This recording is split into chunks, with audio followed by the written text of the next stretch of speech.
जी, तो आज का हमारा टॉपिक है होल्डिंग की। होल्डिंग की हम किस सूरत में अप्लाई करते हैं?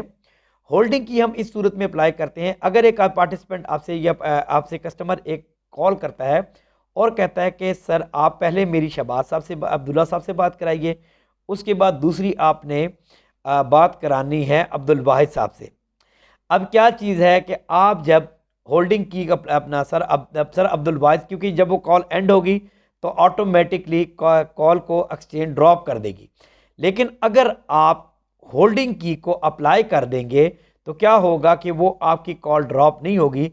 जिस टाइम आपकी लाइन रिसीव अब्दुल वाहिद साहब या सर अब्दुल्ला साहब लाइन ड्रॉप करेंगे तो ऑटोमेटिकली आपके स्विच पे इंडिकेशन आ जाएगी और बाहर की लाइन आपकी एक्टिव हो जाएगी।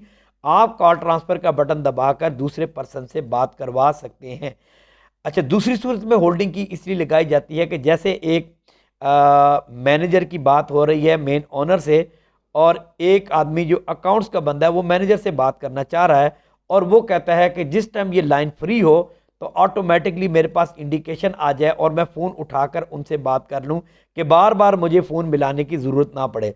तो उस सूरत में भी आप होल्डिंग की लगा लेते हैं कि जिस टाइम लाइन क्लियर होती जाती है ऑटोमेटिकली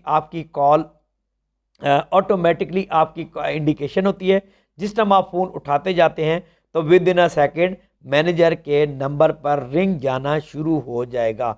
होल्डिंग की हम इसलिए यूज़ करते हैं या पता लगे कि हमारी एक्सटेंशन फ्री हुई है या नहीं।